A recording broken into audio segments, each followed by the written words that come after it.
Hello students, myself Lake Narwal. Today in this video we will discussing about the chapter 16 part 8. In this part we will discussing about the dams and water harvesting system in India. Let's start our video. Hello students, today we start with the chapter 16 part 8. Let's start our topic. First of all we start with the dams. Why do we seek to build dams, हमें जो है dams बनाने की ज़रूरत क्यों पड़ती है, ये जो सबसे पहला क्वेश्चन माइंड में आता है। Large dams can ensure the storage of adequate water not just for irrigation but also for generating electricity as discussed in the previous chapter. तो लार्ज डैम की ज़रूरत हमें जो है वाटर की स्टोरेज के लिए पड़ती है, जो कि इरिगेशन में यूज किया जाता है, साथ ही साथ जो है इसका इलेक्ट्रिसिटी जनरेट करने में भी यूज किया जाता है, जैसा कि हमने पिछले चैप्टर के अंदर पढ़ा था। Canal system leading from these dams can transfer large amount of water great distances. तो कैनाल सिस्टम का यूज करके इन डैम से जो है लार्ज अमाउंट जो है वाटर का जो है दूर तक जो है पहुंचाया जा सकता है, लार्ज डिस्टेंस तक पहुंचाया जा सकता है कैनाल सिस्टम का यूज करके। For example the Indira Gandhi canal has brought greenery to considerable area of the Rajasthan. तो इसका एक एग्जाम्पल दे रखा है कि इंदिरा गांधी कैनाल जो कि राजस्थान में बनाई गई है, तो इससे जो है राजस्थान के काफ़ी एरिया को जो है ग्रीनरी प्रोवाइड की गई है, वहाँ पर हरियाली जो है तैयार की गई है, मतलब वहाँ पर प्लांटेशन अच्छे से हो पाई है इंदिरा गांधी कैनाल के द्वारा जो वाटर की सप्लाई दी जाती है। However mismanagement of the water has largely led to benefits being concerned by a few peoples. लेकिन इसकी मिसमैनेजमेंट के कारण जो बेनिफिट हैं वो सिर्फ जो है कुछ ही लोगों तक जो है रह जाते हैं, मतलब कुछ लोगों तक ही पहुंच पाते हैं, सभी को वो बेनिफिट नहीं मिल पाते हैं। There is no equitable distribution of water, तो इक्विटेबल डिस्ट्रीब्यूशन वाटर की नहीं हो पाती है। Thus, people close to the source grow water-intensive crops like sugarcane and rice, while people farther downstream do not get any water. अब बात की गई है कि जो सोर्स के नज़दीक जो पीपल रहेंगे, जो लोग सोर्स के नज़दीक रहेंगे, वो क्या करेंगे, वो शुगर केन और राइस जैसी वाटर इंटेंसिव क्रॉप्स को जो है उगाएंगे, मतलब वाटर जिन क्रॉप्स में ज़्यादा यूज होता है उन क्रॉप्स को ज़्यादा वो जो है प्लांटेशन करेंगे उनकी। बाकी जो दूसरे जो दूर जो सोर्स से दूर रहने वाले लोग हैं, मतलब जो जिनसे सोर्स की डिस्टेंस बहुत ज़्यादा हो जाता है, तो उनको जो है बेनिफिट नहीं मिल पाता है इस चीज़ का, उनको जो है पानी की सप्लाई नहीं मिल पाएगी। The woe of these people who have been promised benefits which never arrived are added to the discontentment among the people who have been displaced by the building of the dams and its canal network। तो ये जो है दर्द उन लोगों का भी है जिनको प्रॉमिस किया गया था गवर्नमेंट के द्वारा कि उनको जो है बेनिफिट दिए जाएंगे, और उनको जो है जब डैम बन जाएगा तो उसके बाद उनको जो है अच्छी जगह जो है इस्टेब्लिश करवा दिया जाएगा, उनको डैम्स वहाँ उनके एरिया से जो है निर्वासित करने के कारण जो उनको अच्छे से अच्छे बेनिफिट दिए जाएंगे गवर्नमेंट के द्वारा। तो ऐसा कोई भी बेनिफिट उन लोगों को नहीं दिया जाता है, और वो जो है एडुकेट बेनिफिट जो है उनको नहीं मिल पाने के कारण वो जो है अपने राइट्स के लिए फाइट करते हैं। तो उन लोगों का भी हमें जो है दर्द महसूस करना चाहिए। In the previous chapter we mention the reason for opposition to construction of the large dams such as Tehri dam on the river Ganga.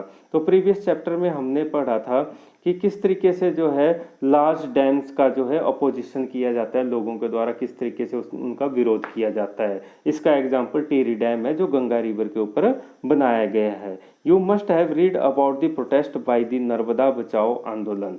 तो आपने जो है नर्मदा बचाओ आंदोलन के बारे में भी सुना होगा, इसको जो सेव द नर्मदा मूवमेंट के नाम से भी जाना जाता है।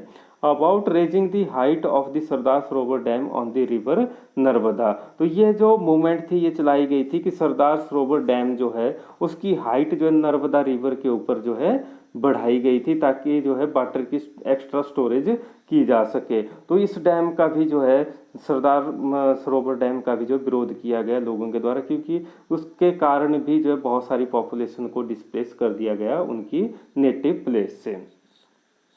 Now coming to next, criticism about large dams address these three problems in particular। तो इन जो है डैम्स का क्रिटिसिज्म तीन प्रॉब्लम के कारण किया जाता है।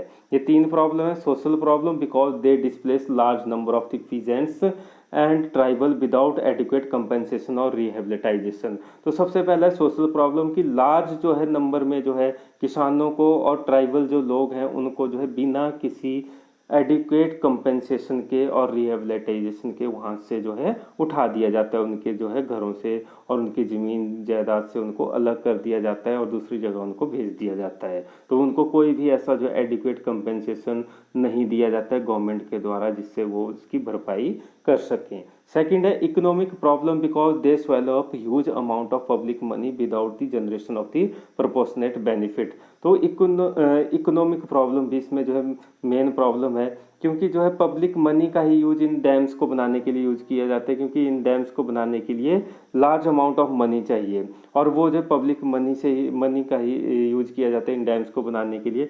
लेकिन जो पब्लिक मनी है उसका जो है पब्लिक की मनी का यूज कर दिया जाता है, टैक्सेस के द्वारा हम लोग भरते हैं, उसी पैसे का यूज इन डैम्स को बनाने के लिए यूज किया जाता है।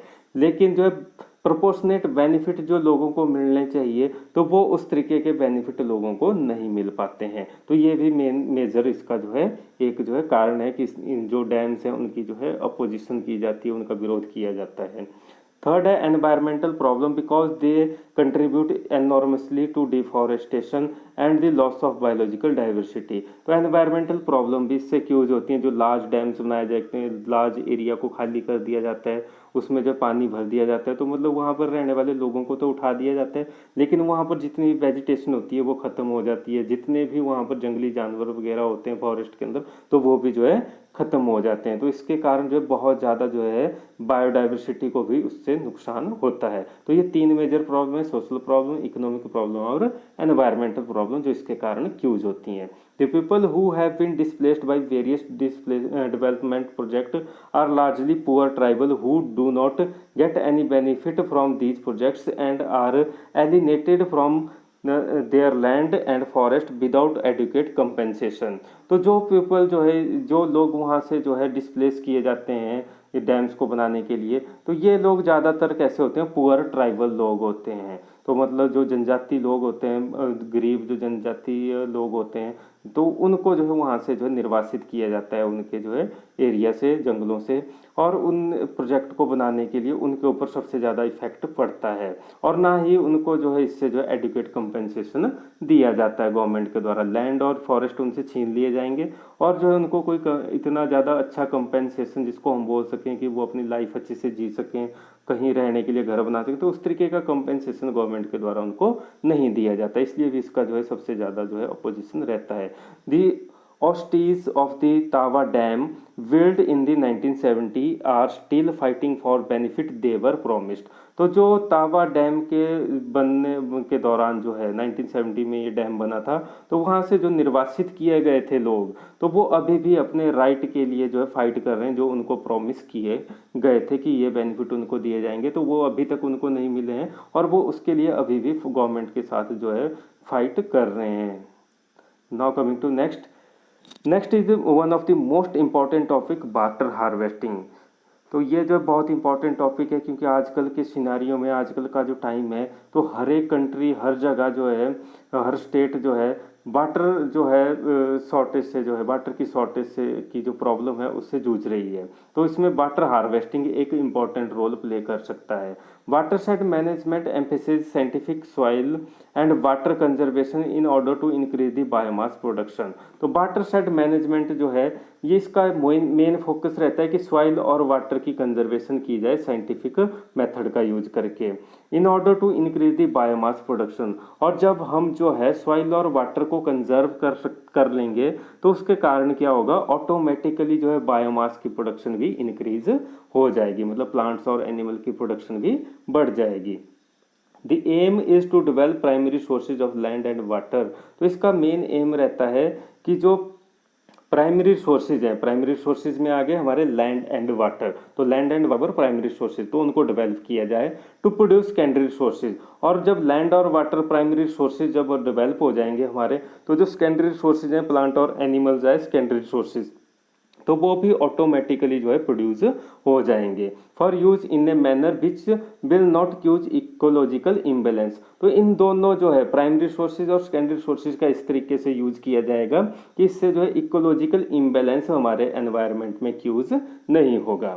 Watershed management not only increases the production and income of the watershed community but also mitigates droughts and floods and increases the life of the downstream dams and reservoir। तो watershed management से सिर्फ जो है production ही नहीं बढ़ती है और income तो बढ़ेगी ही बढ़ेगी, प्रोडक्शन भी बढ़ेगी, लेकिन ये दो चीज़ें ही फोकस नहीं की जाती। इसके साथ साथ जो है ड्रॉट की कंडीशन से भी छुटकारा मिल जाएगा, फ्लड जो आते हैं उससे भी जो है निजात मिल जाएगी, और साथ ही साथ जो डाउनस्ट्रीम डैम है या रिजर्वायर जो बनाए गए हैं पानी को स्टोर करने के लिए, छोटे जो डैम या रिजर्वायर बनाए गए हैं, तो उनमें भी जो है जान आ जाएगी, मतलब उनमें भी वाटर जो है स्टोर होना शुरू हो जाएगा। Various organisation have been working on rejuvenating ancient system of water harvesting as an alternate to the mega project like dams. तो बहुत सारी ऐसी ऑर्गेनाइजेशन है जो एंशिएंट सिस्टम है वाटर हार्वेस्टिंग, जो पुराने टाइम में यूज किए जाने वाले, एंशिएंट मीन्स पुराने टाइम में यूज किए जाते थे वाटर हार्वेस्टिंग के सिस्टम, तो उनको जो है दोबारा से यूज करने में जो है वर्किंग कंडीशन में लाने की तरफ वो ध्यान दे रही है ऑर्गेनाइजेशन, जिसके कारण ये जो अल्टरनेट हो सकते हैं हमारे पास मेगा प्रोजेक्ट की जगह, जो डैम्स बनाए जाते हैं उनकी जगह हम उन जो है अपने ट्रेडिशनल जो वाटर हार्वेस्टिंग सिस्टम थे उनका यूज कर सकते हैं। These communities have used hundreds of indigenous water saving method to capture every tickle of water। तो ये जो कम्युनिटीज़ होती थी जो वाटर हार्वेस्टिंग करती थी हमारे जो एंशियंट टाइम के अंदर, तो ये इंडिजीनियस वाटर सेविंग मेथड का यूज किए करती थी, मतलब इनके पास बहुत से हंड्रेड्स ऑफ इंडिजीनियस मेथड, तो मतलब सैकड़ों ऐसे मेथड थे इनके पास जिसके थ्रू वो जो है पानी की एक एक बूंद जो उनकी ज़मीन के ऊपर गिरती थी उसको वो बचा सकते थे, उसको वो सेव करते थे। तो हम बोल सकते हैं the communities have use hundred of indigenous water saving method. तो उनके पास हजारों सैकड़ों ऐसे मेथड थे जिसके द्वारा वो एक एक बूंद to capture every trickle of water that had fallen on their land, एक एक बूंद जो उनकी ज़मीन के ऊपर गिरेगी उसको वो जो है सेव कर सकते थे। डग स्मॉल पिट्स एंड लेक्स, तो वो क्या करते थे छोटे छोटे गड्ढे बना देते थे ज़मीन में या छोटी छोटी लेक्स बना देते थे जिसमें पानी स्टोर हो जाता था। Put in place simple water shade system, और छोटे छोटे water shade, simple water shade system वो बनाते थे। विद स्मॉल अर्थन डैम्स, तो मिट्टी के छोटे छोटे डैम बना देते थे वो। कंस्ट्रक्टेड डाइक्स, तो मतलब बांध बना देते थे वो। सैंड एंड लाइमस्टोन रिजर्वायर वो बनाते थे। Setup roof top water collecting system unit, तो ये जो roof top water collecting units को बना देते जिससे वो मतलब घर के अंदर क्या बाहर जितना भी पानी जो गिरता था ज़मीन के ऊपर उस सारे वाटर को वो सेव कर लेते थे और फ्यूचर में यूज करते थे जब उनको पानी की ज़रूरत पड़ती थी। This has recharge ground water level and even brought rivers back to life. तो इसके कारण क्या होता था कि जो ग्राउंड वाटर का लेवल था वो भी जो है बढ़ता था और साथ ही साथ जो रिवर्स होती थी हमारी उनमें भी जो है जान आती थी, मतलब उनमें भी वो पानी जो है फिर से बहना शुरू हो जाता था। तो इस तरीके से वो वाटर की जो है हार्वेस्टिंग करते थे।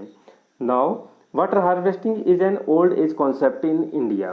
तो वाटर हार्वेस्टिंग जो है ये बहुत ही पुराना कॉन्सेप्ट है हमारे इंडिया के अंदर, बड़े लंबे टाइम से जो है ये हमारे टाइम इंडिया के अंदर यूज किया जाता है हमारे जो है कंट्री के अंदर।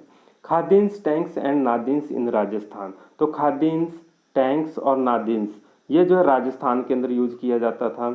भंडाराज एंड ताल्स इन महाराष्ट्र, तो भंडारा और ताल महाराष्ट्र के अंदर। Bundhis in Madhya Pradesh and Uttar Pradesh. Ahars and pynes in Bihar, तो बूंदीस जो है मध्य प्रदेश और उत्तर प्रदेश में यूज किए जाते थे। अहाराज एंड पाइन्स इन बिहार, तो हाराज और पाइन जो है बिहार में यूज किए जाते थे। कुल्स इन हिमाचल प्रदेश, तो कुल्स का यूज किया जाता था हिमाचल प्रदेश के अंदर। Pond's in the Kandi belt of the Jammu region, तो पॉन्ड्स जो बनाए जाते थे वो कांदी बेल्ट जो जम्मू रीजन के अंदर है वहाँ पर यूज किया जाता था। एरिस टैंक इन तमिलनाडु, तो एरिस जो टैंक की होते हैं तो ये तमिलनाडु में यूज किए जाते थे। स्वरंगम इन दी केरला, तो ये स्वरंगम जो है केरला के अंदर, और कटास इन कर्नाटका, तो कटास जो है कर्नाटका के अंदर यूज किए जाते थे वाटर हार्वेस्टिंग के लिए। Are some of the ancient water harvesting system, तो ये वाटर हार्वेस्टिंग सिस्टम के जो है बहुत पुराने जो है एग्जाम्पल है। Including water conveyance structure still in use today, और बहुत सारे वाटर कन्वेयंस स्ट्रक्चर जो है आज भी यूज किए जाते हैं हमारे इंडिया के अंदर। तो जैसे कि ये जो है डायग्राम के अंदर दिखा रखा है, फिगर 16.3 के अंदर जो है आगे दिखा रखा है इसको 16.3 के अंदर। तो ये जो है कैचमेंट एरिया शो कर रखा है ऊपर इसके अंदर, और ये खाद्यांश बना रखे हैं, मतलब ये एक दीवार जो है बना दी जाती है मिट्टी की, तो इसको इसके अंदर जो है फिर जो है स्लोप जो होती है, तो उसमें जो है दीवार जब आगे खड़ी कर दी जाएगी तो उसमें पानी जो है इकट्ठा होता रहेगा, तो इसको खाद्यांश बोला जाता है, या और क्रॉप्ड एरिया भी इसको बोला जाता है। और इसके ये बेनिफिट होता था कि जो पानी होता था वो अंदर सीपेज हो जाती थी उसकी, तो अंडरग्राउंड वाटर जो इसके कारण जो है रिचार्ज हो जाता था, और जैसे हमारे कुएं वगैरह होते थे तो उसके द्वारा फिर हम उसको जो है यूटिलाइज कर लेते थे। तो ये था ट्रेडिशनल वाटर हार्वेस्टिंग सिस्टम। खाद्यान्न के बारे में, खाद्यान्न सिस्टम है तो उसके बारे में बता रखा है ये। तो इस तरीके से वाटर हार्वेस्टिंग की जाती थी पुराने टाइम में। Water harvesting techniques are highly localize specific, तो ये वाटर हार्वेस्टिंग की जो टेक्निक है ये लोकलाइज्ड होती थी, मतलब लोकल लोग इसको जो है यूज करते थे। And the benefit are also localised, और इनके जो बेनिफिट होते थे वो भी लोकल लोगों को ही मिलता था।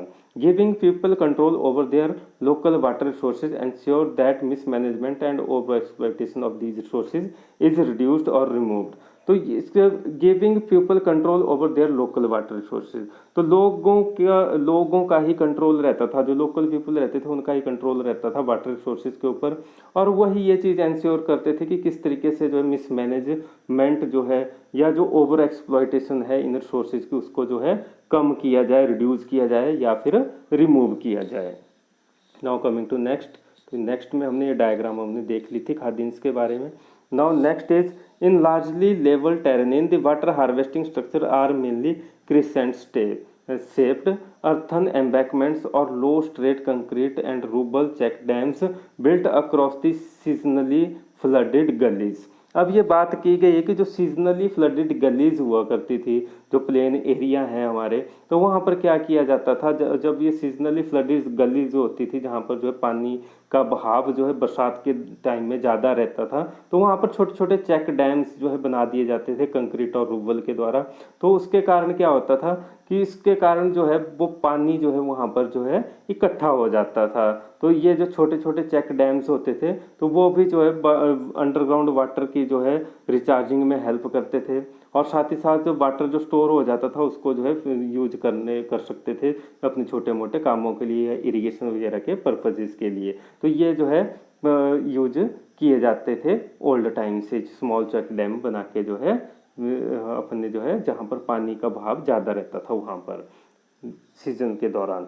Monsoon rains fall fills pond behind the structure, तो मानसून की जो रेन होती थी, बरसात की जो होती थी, तो उसके कारण क्या होता था, ये उन पॉन्ड को जो है फिलअप कर देती थी। जो पॉन्ड्स होते थे तो उनमें पानी भर जाता था पॉन्ड्स के अंदर जो है बरसात के कारण। Only the largest structure hold water year round, most dry up 6 month और लेस आफ्टर द मानसून। तो कुछ जो पॉन्ड्स होते थे या जो चेक डैम होते थे तो कुछ जो है पूरा साल भर चल पड़ते थे, पानी को पूरा साल भर जो स्टोर करके रख लेते थे कुछ पॉन्ड्स और चेक डैम, और कुछ जो ड्राई अप हो जाते थे 6 महीनों के अंदर ही, या लेस आफ्टर द मानसून, या मानसून आने से पहले ही वो जो है खत्म हो जाते थे। Their purpose however is not to hold surface water but to recharge the ground water beneath. तो ये जो छोटे चेक डैम बनाए जाते थे या पॉन्ड्स बनाए जाते थे या गड्ढे बनाए जाते थे जमीनों के अंदर, इनका मेन काम ये नहीं था कि वाटर सरफेस के ऊपर जो है वाटर को स्टोर करना, इसका मेन एम रहता था कि जो ग्राउंड वाटर है उसको जो है रिचार्ज करना, तो मतलब पानी जो है अंडरग्राउंड वाटर जो है स्टोर हो जाए। The advantage of water stored in the ground are many, तो अंडरग्राउंड वाटर की जो है बहुत सारे बेनिफिट होते हैं, उसकी स्टोरेज के बहुत सारे बेनिफिट रहते हैं। इट डज नॉट इवेपोरेट, तो सबसे पहला बेनिफिट है कि जो सरफेस के ऊपर जो है हमने डैम बनाए हैं या फिर चेक डैम बना रहे हैं या फिर जो है पॉन्ड्स बना रखी हैं, तो उससे क्या होगा कि जो जब सूरज निकलेगा, तेज़ धूप होगी, तो उससे वाटर जो है इवेपोरेट हो जाता है। लेकिन जो अंडरग्राउंड वाटर है वो इवेपोरेट नहीं होगा, क्योंकि वो ज़मीन के अंदरली सतह के अंदर होता है, तो उसके कारण वो जो है इवेपोरेट नहीं होगा। फर्स्ट बेनिफिट ये रहता था अंडरग्राउंड वाटर का। But spread over to recharge wells and provide moisture for the vegetation over a wide area. और दूसरा बेनिफिट इसका ये रहता था कि ये जो बेल्स वगैरह, जो कुएं वगैरह होते थे, उनको जो है ये क्या कर देता था, रिचार्ज कर देता था।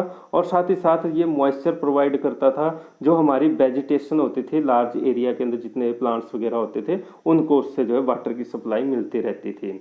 इन addition it does not provide breeding grounds for the mosquitoes like stagnant water collected in ponds और आर्टिफिशियल लेक्स। और इसका एक और बेनिफिट ये बता रखा है, तीसरा बेनिफिट है ये इसका, कि इसके कारण जो है जो मस्कीटो वगैरह होते हैं उनको जो है ये ब्रीडिंग ग्राउंड प्रोवाइड नहीं करवाता था। जैसे कि अगर हमने डैम्स बना रखे हैं, चेक डैम, या फिर हमने पॉन्ड्स को बना रखा है, तो उसमें क्या होगा कि जो अगर पानी जमा हुआ है, कहीं इकट्ठा कर रखा है, तो वहाँ पर जो मस्कीटोज जो है पैदा होना शुरू हो जाते हैं, उनकी ब्रीडिंग होना शुरू हो जाती है। लेकिन अंडरग्राउंड वाटर में इस तरीके के कोई चांसेस नहीं होते हैं। तो मतलब ये जो है मस्कीटो वगैरह को भी जो है ब्रीडिंग सोर्स नहीं होता है उनके लिए underground water. The groundwater is also relatively protected from contamination by human and animal waste। और ह्यूमन और एनिमल वेस्ट से ये जो अंडरग्राउंड वाटर है ये सेफ रहता है, बच जाता है। मतलब इसमें जो है ह्यूमन का वेस्ट, अगर जैसे हमने जो है पॉन्ड बना रखा है या कहीं चेक डैम बना रहे हैं, तो उसमें हम क्या कर सकते हैं, कुछ लोग जो है कचरा डाल सकते हैं, गंदगी डाल सकते हैं उसके अंदर। लेकिन ऐसा जो है अंडरग्राउंड वाटर के साथ नहीं होता है, तो वो बिल्कुल सेफ रहता है और साफ रहता है। तो इस तरीके से ये जो अंडरग्राउंड वाटर है उसके ज़्यादा बेनिफिट रहते थे as compare to surface water से। That's all in this video. Thank you.